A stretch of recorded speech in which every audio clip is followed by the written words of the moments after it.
Le katana est bien plus qu'une arme, c'est le prolongement de l'âme du samouraï et le sommet de l'artisanat japonais.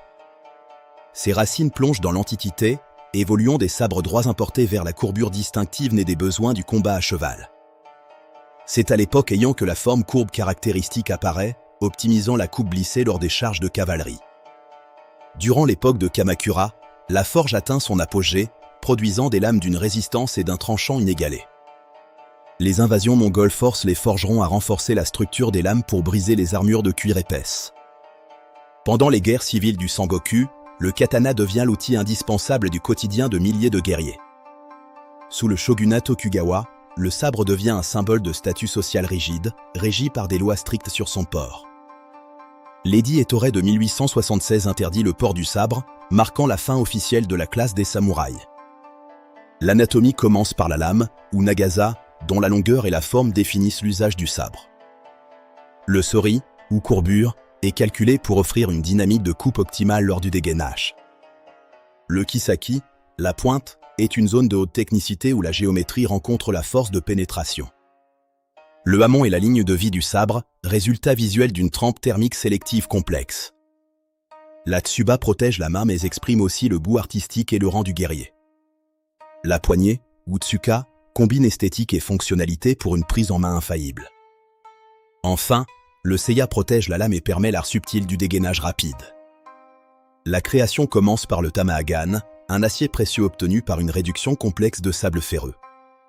L'acier est pillé et repillé jusqu'à 15 fois pour homogénéiser sa teneur en carbone. La structure composite, alliant un cœur souple à une enveloppe dure, est le secret de sa solidité.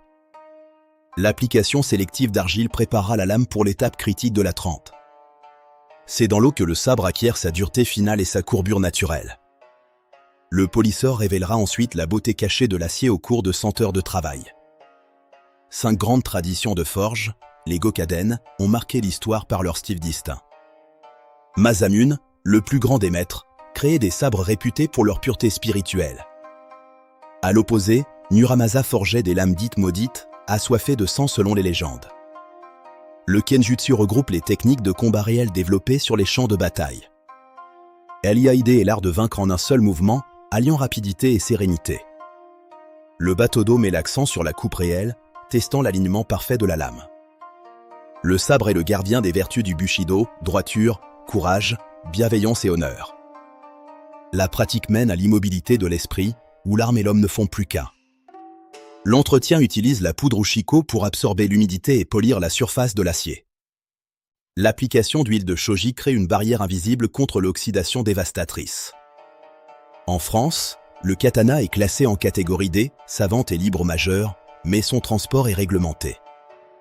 Couteau Azur met à votre service une expertise unique pour vous proposer des pièces d'exception. Chaque sabre est rigoureusement contrôlé pour garantir une authenticité digne des collectionneurs. Le katana reste le témoin silencieux d'une histoire glorieuse et d'une quête de perfection. Découvrez notre collection complète sur couteauazur.com. Merci de votre attention.